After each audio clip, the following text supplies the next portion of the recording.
Video we saw about morphology, virulence factor and epidemiology of Clostridium. This video we will see about pathogenesis, diagnosis and treatment. Now we see about pathogenesis of Clostridium perfringens. It causes food poisoning. Food poisoning caused by Clostridium perfringens. Spores are resistant to cooking and vegetative form also resistant to heat and they can produce enterotoxin. These spores are presented in food material. When the food cooled down, it change into vegetative form. So, pathogenesis. Food poisoning caused by Clostridium perfringens. Spores are resistant to cooking and vegetative form also resistant to heat. They can produce enterotoxin. These spores are presented in food material. When food cool down, it change into vegetative form. This whenever it produced or changed into vegetative form, it produced enterotoxin. This food injected leads to diarrhea. So when it will change to vegetative form, it will produce enterotoxin. After that, it will produce when human injected this food, it leads to diarrhea. Second disease, gas gangrene. Inoculation or spore into traumatized wound where they damage to the muscles,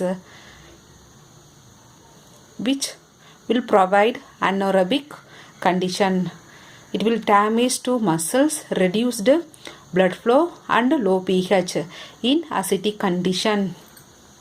Whenever they replicate, changes vegetative form and this vegetative form will produce alpha, beta and theta toxin, which causes more necrosis in this area. So this organism metabolites carbohydrate. It will converted carbon dioxide and hydrogen. So it will produce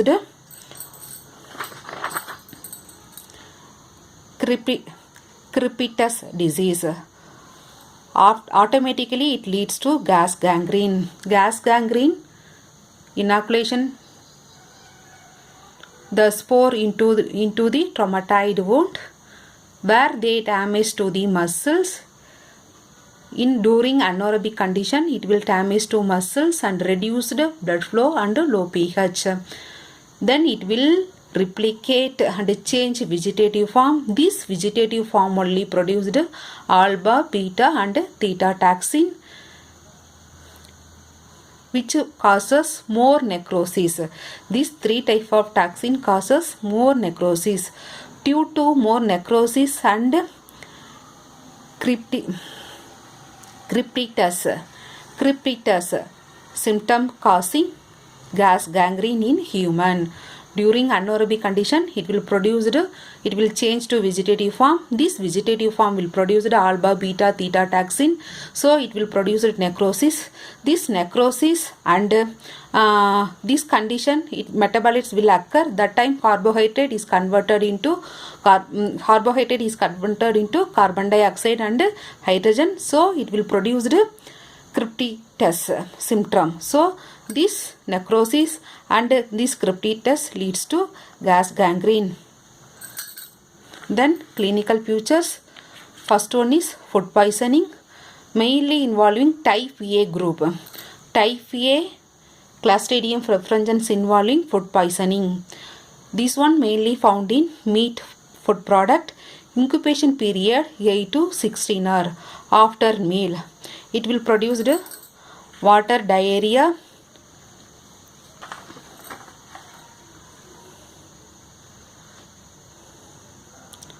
It won't cause any fever. This one is resistant to heat. So food poisoning mainly causing type A. It mainly affected meat and meat product. Incubation period 8 to 16 hours. After meal only it will causes diarrhea. No perforation and resolve spontaneously. Don't cause any fever. Resistant to heat.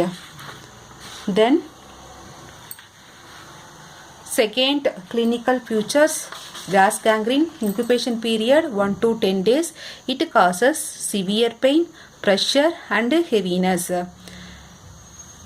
Then it will causes hemorrhagic pullae. From this lesion can see drainages from the tissue. So incubation period of gas gangrene 1 to 10 days. It will causes severe pain and pressure. It also causes hemorrhagic pullae. From this lesion, drainage will occur in the tissue. When this organism enter to blood, it causes intravascular coagulation. So it leads to organ failure. This Clostridium perfringens enter to blood, it causes intravascular coagulation. So it causes organ failure, especially kidney. Then finally it leads to coma, then death.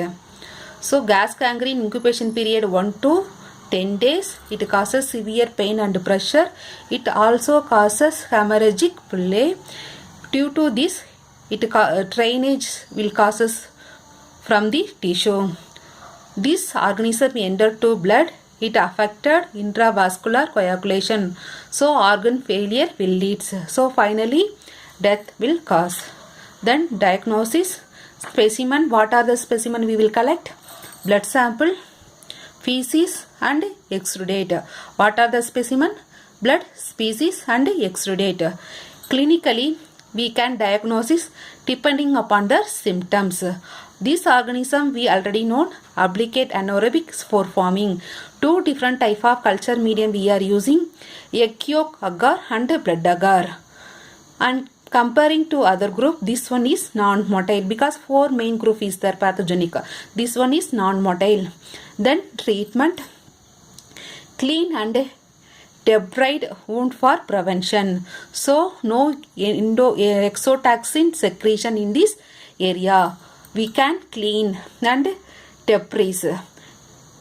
We will prevent this Clostridium perfringens. Then we will take antibiotic penicillin. Then we keep patient in oxygen chamber. Laboratory diagnosis, specimen, blood sample, feces and exudates we are collecting. Based on their symptoms only, we can diagnose this organism or obligate anaerobic spore forming. Two different kind of medium we are using. Egg yolk agar, it break down lecithin into and produced lecithinase activity. Then blood agar, it will produce double layer. We already know beta and alpha layer. Hemolysis, this one is non-motile, clean and debride. No exotoxin secretion. So we will prevent from this disease. Then antibiotic, we will take penicillin. Then we will keep patient into oxygen chamber. That's all about Clostridium perfringens.